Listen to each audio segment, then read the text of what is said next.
Fala galera, beleza?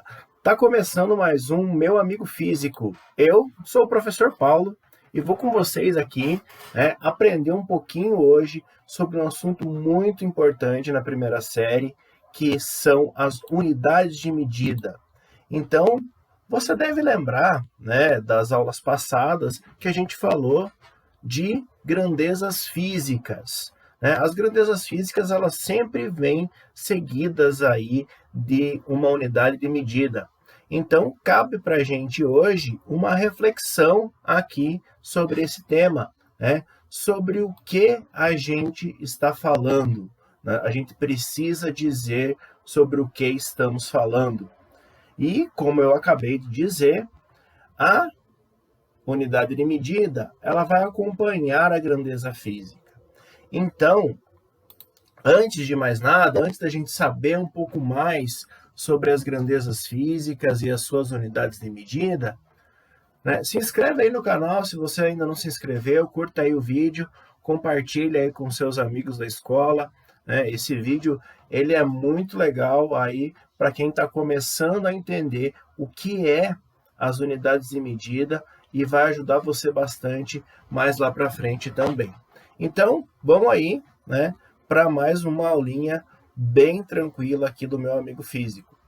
Bom, primeiramente, a gente, por exemplo, se queremos saber o tamanho de alguma coisa, o comprimento, a distância, a altura, a gente vai usar o metro, ou, quem sabe, as suas derivadas, o metro ele possui uma sequência enorme de múltiplos, aí, submúltiplos, que são muito utilizados. Por exemplo, se eu quero uma medida bem pequenininha, eu vou usar o milímetro, o centímetro.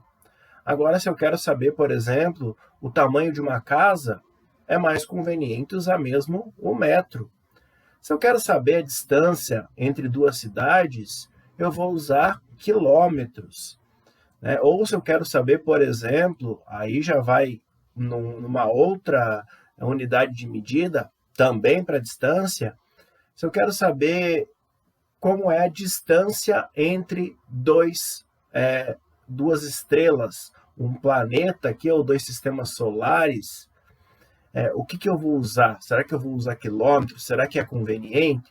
Não, eu vou usar uma medida chamada ano-luz. Inclusive, o ano-luz ele vai ganhar um capítulo especial aqui no Meu Amigo Físico. Aguardem que logo sai um vídeo somente sobre ano-luz. Bom, nós podemos também medir temperatura, por exemplo. A temperatura ela vai ser medida em graus Celsius. Existem outras formas de se medir a temperatura, mas a mais comum aqui no Brasil, a mais comum em toda a América Latina, é o grau Celsius. Existe também, uma unidade bem conhecida para a temperatura, que é o Fahrenheit. O Fahrenheit ele é muito usado nos Estados Unidos, por exemplo.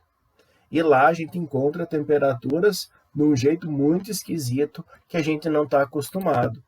Quando você assiste um filme, alguma coisa assim, e aparece uma temperatura em Fahrenheit, e a tradução do filme coloca essa temperatura em graus Celsius, você até fica meio perdido.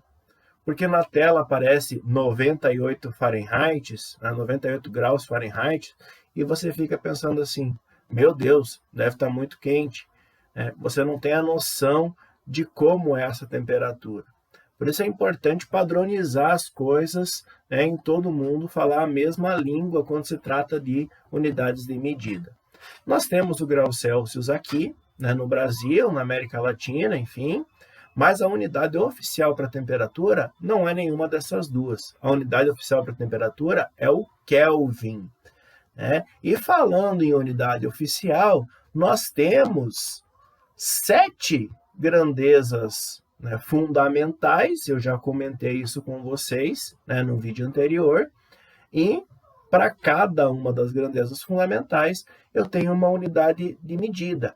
Essa unidade de medida ela é muito bem definida pelo Sistema Internacional de Medidas. Então, olha só aqui, para o tempo, nós temos o segundo. Então, se eu quero saber alguma coisa sobre o tempo, eu uso segundo. Ah, professor, mas se é um tempo muito longo, eu vou precisar usar horas, ou eu vou precisar usar até mesmo dias. Mas olha só, né? O que eu tenho com minuto, com hora, com dia? Eu tenho múltiplos do segundo. Veja só, se eu tenho 1 minuto, eu tenho 60 segundos. Se eu tenho 1 hora, eu tenho 60 minutos, que tem 60 segundos. Né? Um dia tem 24 horas, que enfim, tem 60 minutos, que tem 60 segundos. Ou seja, eu posso facilmente transformar qualquer unidade de tempo de volta para segundo, sendo segundo a mais básica das unidades de tempo. Né? Voltando aqui para a tela, eu tenho a massa. A massa é a única unidade do sistema internacional que tem um múltiplo, que é esse K aqui na frente do G, que representa a palavra quilo. Então, eu tenho 1 quilograma, por exemplo. 1 quilograma representa 1000 gramas, assim como 1 quilômetro representa 1000 metros. Ou seja, a unidade de massa no sistema internacional é a única que aparece com esse multiplicador, que é o 1000, que a gente chama de quilo. Ele é bem comum mesmo, em todas as unidades ele pode aparecer, certo? Bom, eu tenho também, para a distância, o metro. O metro ele é bem comum para a distância, ele é uma unidade muito utilizada, foi muito discutido para se ter o metro hoje em dia, mas a gente tem o metro como unidade oficial para a distância. Para a temperatura, eu acabei de dizer que é o Kelvin, né? Apesar de a gente usar muito graus Celsius, muito Fahrenheit, a gente acaba tendo como unidade oficial para temperatura o Kelvin. E isso você vai aprender muito bem nos vídeos lá da segunda série. Se você quiser dar uma acessada nos vídeos da segunda série, fique à vontade, porque eu estou falando exatamente sobre isso, sobre a construção do conceito de temperatura, e nesses vídeos você consegue entender um pouquinho por que se usa Kelvin e não graus Celsius. Então, acessa lá que vai ser bem legal. Bom, continuando aqui, para a corrente elétrica, a intensidade da corrente elétrica, a gente usa uma unidade chamada ampere. O ampere ele vem, como outras unidades, em homenagem, o Kelvin também acontece isso, em homenagem a um cientista. E essa unidade de medida aqui, ela é muito importante para quando a gente quer saber coisas sobre equipamentos eletrônicos, equipamentos elétricos. Então, você não pode deixar de usar o ampere quando vai falar em potência elétrica ou você vai falar em quantidade de energia gasta. É muito importante para todo esse estudo. Nós temos, para a intensidade luminosa, o candela. O candela, a palavra candela significa vela. Então, isso vem lá dos gregos antigos, é uma palavra bem antiga, né? E você tem ela representando a intensidade luminosa. Mas dificilmente se usa a candela a nível comercial, usa-se mais o lumens ou lux, né? Que são unidades aí mais próximas da gente. Se a gente vai comprar uma lâmpada, por exemplo, essa lâmpada ela vai ter uma unidade escrita ali de intensidade luminosa em lumens. Né? Os lumens aí, eles vão dizer quanto de luz essa lâmpada fornece. E o último aqui é a quantidade de matéria. A quantidade de matéria ela é dada em mols. O mol ele é uma unidade fundamental para estudos atômicos, porque ele vai me dizer a quantidade de átomos que tem em determinado volume, dependendo, é claro, da massa daquele elemento químico, dependendo da temperatura, dependendo de um monte de coisa. Mas essa quantidade de mols ela é essencial para o estudo dos átomos, das moléculas, então você acaba vendo muito né, na química, o mol, certo? Mas, né, nem tudo é perfeito, nem tudo foi sempre assim. Antigamente, você tinha unidades que faziam referência ao corpo humano, né, como é o caso da jarda, que é uma unidade que vai de distância, de comprimento, que vai desde a ponta do nariz até a ponta do dedo de uma pessoa.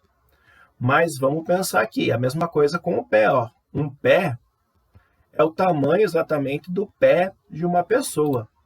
Agora você pensa aqui comigo, o seu pé tem o mesmo tamanho que o meu?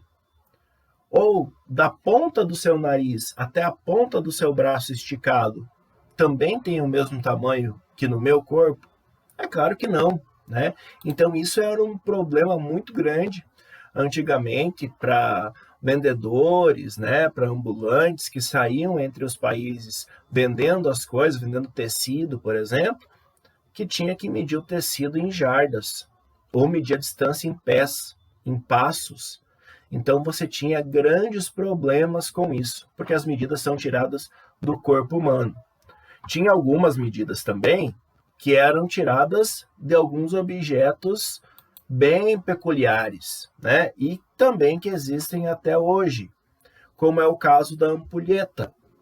A ampulheta media o tempo. Então, se você pega uma ampulheta, como esta daqui, você gira ela e ela começa a descer a areia.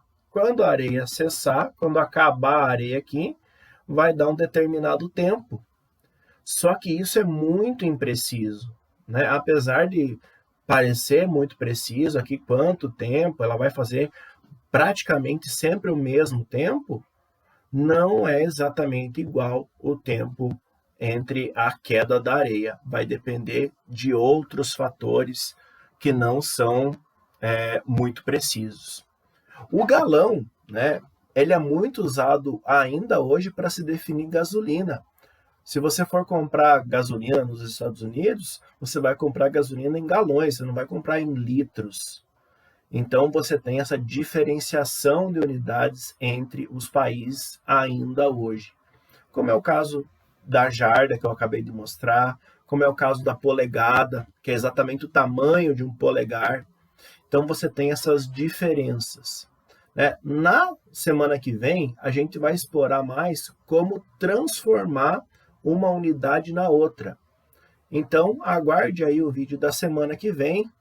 Eu espero vocês, né? A gente vai ver também, além dessas transformações da unidade, né, conceitos básicos do movimento.